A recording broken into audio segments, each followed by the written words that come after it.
भारत में रहकर भारत का गुणगान ना करने वाले कुछ चटुकार, कुछ चमन बहार और भारत के विरोधी व्यक्तियों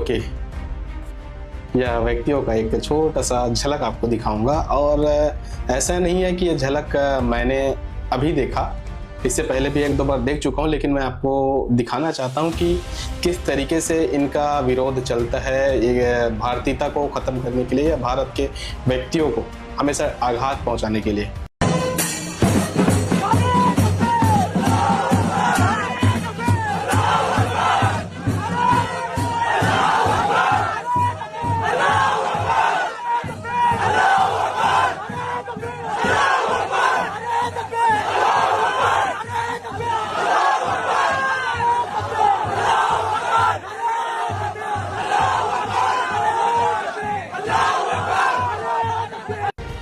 अब ये नारे तकबीर लगाने वाले कौन सी कौम है मुझे बताने की ज़रूरत नहीं है, क्योंकि मेरे जो व्यूवर्स हैं वो समझदार है, वो वास्तविक चीज़ों को जानते हैं कि कौन नारे लगा रहा है।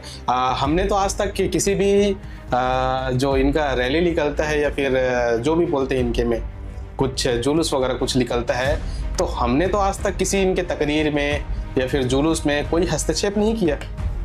लेकिन पथ संचलन के दौरान में कभी कहीं से पथराव किया जाता है, तो कहीं से तेल फेंक दिया जाता है, कहीं से नारे तकबीर, कहीं से अल्लाह अकबर, कहीं से कुछ बम बारूद, कहीं से पत्थरों की बारिश, ये सब तो चलते रहता है।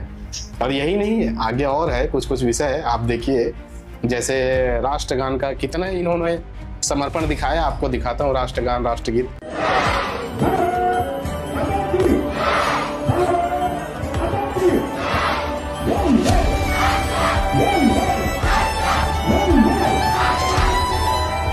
वंदे मातरम का कितना सम्मान कर रहे हैं आपने तो देख ही चुका। कुछ परसेंट हाथ उठा रहे, कुछ परसेंट अपने जगह यथावत खड़े हुए हैं। आप यहीं से आकलन कर सकते हैं। इसी को बोलते हैं मजहबी कट्टरपंथ या मजहबी कट्टरवादी व्यक्ति। इसके साथ साथ एक और दयनीय स्थिति, सबसे बड़ा जो भावुक करने वाला एक विषय है मेरे पास, जो कि कहीं से मेरे को सोशल मीडिया के माध्यम से, मेरे यार दोस्त के माध्यम से मुझे मिला है। इसको मैं आपको दिखाऊं और आपका कमेंट में है तो मुझे तो बड़ा ही दुख इसलिए होगा क्योंकि कहीं ना कहीं हम भारत के व्यक्ति अपने बहन बेटियों से, अपने माताओं से बहुत प्रेम करते हैं, और वो प्रेम अलग अलग रूपों में हर जगह दिखता है।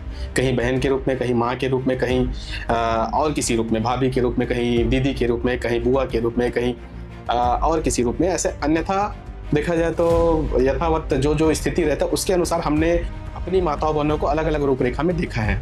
लेकिन एक मजहब ऐसा है जो कि महिलाओं को एक ही रूप में देखता है, और मैं इसलिए कह रहा हूँ क्योंकि एक बहन का वीडियो है, आप स्वयं देखिए, उसके बाद अपन इस पर टीका टिप्पणी करें तो ज्यादा उचित है।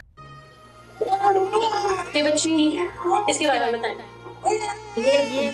ये मतलब मेरे अब्बू में से मेरी बेटी है ना, मेरे अब्बू ने मेरे से ज्यादा। अब आपने सुना कि इसके अब्बू ने इसके साथ निकाह किया, नहीं किया ये नहीं पता, लेकिन उसके अब्बू से ही उसकी बच्ची जो है ये उसकी गोद में वो उससे उत्पन्न हुई है, उससे पैदा हुई। यानी पहले अपनी बेटी से निकाह किया, उसके बाद उसकी एक बेटा जो भी है उसको ऐसा किया है। अब किस मानसिकता, किस विचारधारा के सोचो। जब मैं भीख मांगने जाती थी तब वो एक पुलिस वाला था, इरफान, वो भी मेरे अब्बू के साथ, पुलिस वाला भी बोल रही है, इरफान भी बोल रही है, और जो सा पुलिस वाला उनके साथ मिला हुआ था वो मुझे ब्लैकमेल करता है, तंग करता है, कहता है ये घर छोड़ो, ये जो उनसे पैसे 3-3.5। देखा कि किस तरीके से महिलाओं के साथ कुछ व्यक्ति तो महिलाओं को खेती भी बोलते हैं, और एक हमारा धर्म है, सनातन धर्म, हिंदू धर्म, जिसको सत्य सनातन भी बोलते हैं। इस पर महिलाओं का कितना इज्जत और कितना महिमा मंडन होता है आप जानते हो।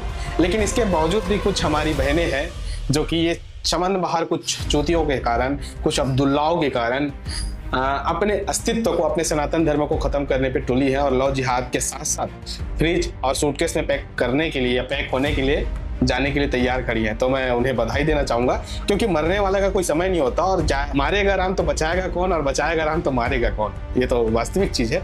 और इसके साथ मैं अपने बॉडी को यही समाप्त करता हूँ, क्योंकि मेरा विषय अधिकतर क्या होता है, एंटी लगता है किसी व्यक्ति को और कुछ समुदायों को, लेकिन मैं एंटी नहीं हूँ भाई साहब।